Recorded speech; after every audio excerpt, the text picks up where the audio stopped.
जामखेडमध्ये शेतात पडलेल्या 50-60 गोण्या. गोणी उघडताच शेतकरी हादरला, महिलाही शॉक. नेमकं त्या गोण्यांमध्ये काय होतं? जामखेड तालुक्यातील दिघोळ तेलंगशी रस्त्यालगतचा परिसर. एका बाजूला शेती, दुसऱ्या बाजूला वनविभागाची हद्द.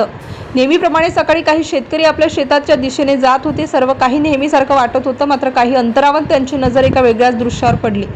रस्त्यालगत मोठ्या प्रमाणात गोण्या पडलेल्या दिसत होत्या. एक दोन नव्हे तर तब्बल 50 ते 60 गोण्या एका ठिकाणी झाकून ठेवलेल्या होत्या. एवढ्या मोठ्या प्रमाणात गोण्या इथे कशा आल्या, त्या कोणी आणल्या आणि सर्वात महत्त्वाचं म्हणजे त्या इथेच का टाकल्या गेल्या, या प्रश्नांची उत्तरं कुणाकडेच नव्हती. सुरुवातीला काहींना वाटलं की कदाचित जनावरांच्या खाद्याचा साठा असेल, काहींनी खताच्या गोण्या असाव्यात असा अंदाज व्यक्त केला. पण एवढ्या मोठ्या प्रमाणात कुणीतरी रात्रीच्या अंधारात जाणून ह्या कशा काय टाकेल असा अनेकांना संशय येऊ लागला. हळूहळू आसपासचे शेतकरी घटनास्थळी जमा होऊ लागले. प्रत्येकजण वेगवेगळे अंदाज बांधत होते. काहींनी गोण्यांना हातही लावला, कारण आत नेमकं काय आहे याची कुणाला कल्पना नव्हती.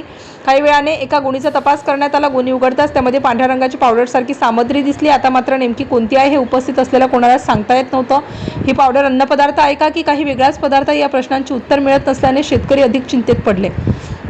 ही माहिती गावात पोहोचताच अनेकांनी घटनास्थळी धाव घेतली. काहींनी मोबाईलवर व्हिडिओ काढले, काहींनी प्रशासनाला माहिती देण्यासाठी धडपडले. दरम्यान राज्यात अन्नभेसळी विरोधात मोठ्या प्रमाणावर कारवाई सुरू असल्यामुळे या गोण्यांबाबत वेगवेगळ्या चर्चा सुरू झाल्या. काहींनी हा साठा कारवाईच्या भीतीने टाकला असावा असा अंदाज व्यक्त केला. मात्र हे लक्षात घेणं अत्यंत महत्त्वाचं आहे की केवळ स्थानिक स्तरावर व्यक्त झालेला अंदाज आहे. दाव्याला अद्याप कोणताही अधिकृत दुजोरा मिळालेला नाहीये. याच कारणावरून प्रशासनाच्या चौकशीची मागणी अधिक जोर धरू लागली, कारण तपासल्याशिवाय कोणताही निष्कर्ष काढणं योग्य ठरणार नाही. परिसरातील पशुपालकांनी ही चिंता व्यक्त केली. जर हा पदार्थ निकृष्ट किंवा वापरास अयोग्य असेल तर तो चुकून जनावरांच्या संपर्कात आला तर त्यांचे गंभीर परिणाम होऊ शकतात अशी भीती व्यक्त करण्यात आली. तज्ज्ञांच्या मते अशा परिस्थितीत कोणताही अज्ञात पदार्थ वापरणे धोकादायक ठरू शकते. त्यामुळे अधिकृत अहवाल येईपर्यंत त्यापासून दूर राहणं योग्य आहे.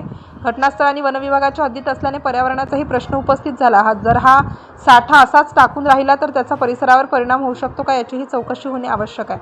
नागरिकांनी वनविभाग, अन्न व औषध प्रशासन आणि पोलिसांनी संयुक्तपणे तपास करण्याची मागणी केली.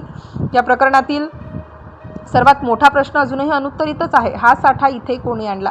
दुसरा प्रश्न, रात्रीच्या वेळी एवढ्या मोठ्या प्रमाणात गोण्या टाकल्या गेल्या तर कोणाच्या नजरेत हा प्रकार कसा आला नाही? तिसरा प्रश्न, गोण्यांमधील पदार्थ नेमका कोणता आहे? या सर्व प्रश्नांची उत्तरं फक्त प्रयोगशाळेतील तपासणीनंतर मिळू शकतात.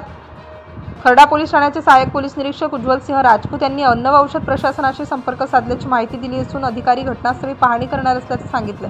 त्यानंतर संबंधित पदार्थांचे नमुने तपासणीसाठी पाठवले जाण्याची अपेक्षा आहे. त्या अहवालानंतरच वस्तुस्थिती स्पष्ट होईल. आतापर्यंत उपलब्ध माहितीनुसार या गोण्यांमध्ये संशयास्पद दुग्धजन्य पावडर सदृश पदार्थ असल्याचा प्राथमिक अंदाज व्यक्त करण्यात आला. मात्र तो भेसळयुक्त आहे की निकृष्ट आहे किंवा वापरास अयोग्य आहे का, याबाबत अद्याप कोणतीही अधिकृत पुष्टी झालेली नाही. त्यामुळे नागरिकांनी कोणत्याही अफवांवर विश्वास न ठेवता प्रशासनाच्या अधिकृत तपासाची प्रतीक्षा करावी असे आवाहन करण्यात येत आहे.